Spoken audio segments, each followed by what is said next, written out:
એ આપણે રિવિઝનની વાત કરીશું. બરાબર, રિવિઝન છે એ કેટલા દિવસનું બાકી છે એ જોઈશું આપણે. તો સિમ્પલ આપણે જોઈએ કે રિવિઝન છે એ આપણે એક ધ્યાન રાખવાનું કે હવે આપણી જોડે 10 દિવસ છે એટલું રાખવાનું. આજે થાય બીજી ડેટ. બરાબર, બીજી ડેટ છે આજે. તો બીજી ડેટ અને આગળના બીજા 3 દિવસ નથી ગણતા, કેમ કે 3 દિવસ છે એ તમારો ગભરાટમાં જશે અને શું વાંચું શું ના વાંચું એમ થશે.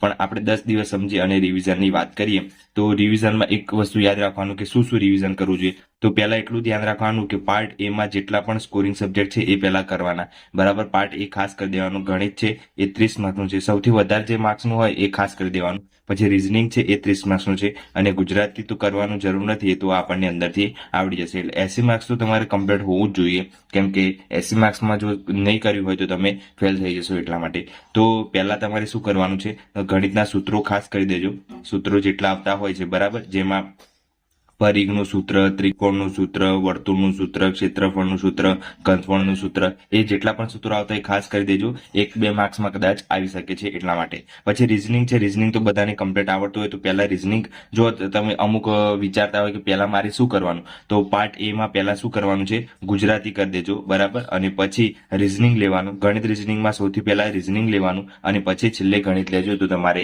સારી રીતે કવર થઈ જશે માર્ક્સ. તો આ રીતના તમે રિવિઝન કરી શકો છો.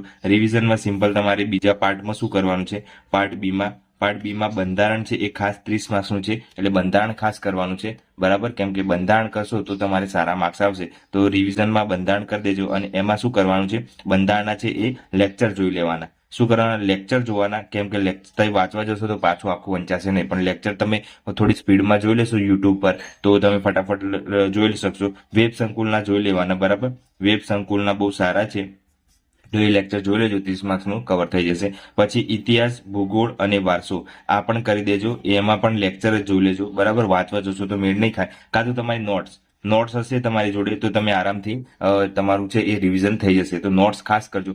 નોટ્સના કારણે તમારા માર્ક્સ છે એ વધી જશે. જેને નોટ્સ બનાવી એ, કાં તો બુક હોય તમારી જોડે તો બુકમાં અંડરલાઈન જેટલું કર્યું એટલું જ વાંચવાનું છે. નવું આખું થોથું વાંચવાની જરૂર નથી. એટલે જેટલું અંડરલાઈન કરો છો એટલું જ વાંચી લેજો તો તમારે વાંધો આવશે નહીં. પછી જે કરંટ ખાસાએ નથી કર્યું. બરાબર, કરંટ કરી લેજો. હજુ કહું છું, હજી 10 દિવસ છે તમારી જોડે, તો ઉપર પણ જેટલું વંચાય એટલું ખાસ વાંચી લેજો. કરંટમાં શું શું કરવાનું છે, વર્તમાનના જેટલા પણ મંત્રી પદો છે એટલા કરી દેજો. વર્તમાનના જેટલા પણ મંત્રી પદો હોય એટલા. પછી બીજું શું કરવાનું છે કે જેટલા પણ તમારે અત્યારે હાઈકોર્ટના કોણ છે મુખ્ય ન્યાયાધીશ, સુપ્રીમ કોર્ટના મુખ્ય ન્યાયાધીશ કોણ છે, પછી શું કહેવાય CID ના, પછી જેટલા પણ મેન પોસ્ટ હોય બધી એ બધી ખાસ કરી દેજો. કદાચ પૂછાઈ શકે છે. બરાબર, NIA નું પૂછાઈ શકે છે, કઈ બી પૂછાઈ શકે છે. અત્યારે જે યુદ્ધ થયું છે ભારત પાકિસ્તાનનું, તો એમાં પણ પૂછાઈ શકે છે કે નેવીના કોણ હતા.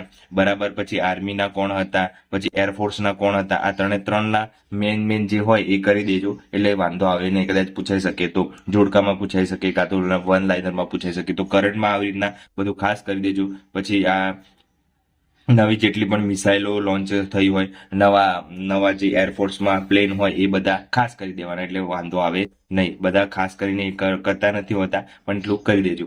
પછી વિજ્ઞાન ટેકનોલોજીમાં છે એ અક્રમ સરનો વિડીયો જોઈ લેજો. બરાબર, વેબ સંકુલનો, એટલે તમારે વાંધો આવે નહીં. બરાબર, તો વિજ્ઞાન તો કઈ ખાસ કરવાની જરૂર લાગતું નથી. એ 6 થી 10 ની બુક વાંચી હશે એ પણ આરામથી પાસ થઈ જવા એવા છે. બધા એના ચેપ્ટર છે 6 થી 10 ના વિજ્ઞાનના ટેકનોલોજીના. બરાબર, અને કરંટ ખાસ કરી દેજો. અને જીકે તો બધાને ખબર જ છે. જીકે વર્લ્ડ બોક્સની કરી હશે તો પણ વાંધો આવશે નહીં. પણ ખાસ કરીને પાર્ટ બી માં બંધારણ ખાસ કરવાનું છે, ઇતિહાસ, ભૂગોળ, વારસો કરવાનું છે, અને કરંટ આટલા સબ્જેક્ટ કરશો તો પણ વાંધો આવશે નહીં. એટલે રિવિઝન કરો છો તો રિવિઝન છે એ એવી રીતના કરવાનું કે આપણે વાંચતા ના હોય ફરીથી. ઉપર જેટલું પણ ખાસ આપણે IMP હોય, અંડરલાઈન કરેલું હોય એ જ વાંચવાનું, આખું વાંચવાનું નહીં, તો ટાઈમ મળશે નહીં. એટલું ધ્યાન રાખવાનું.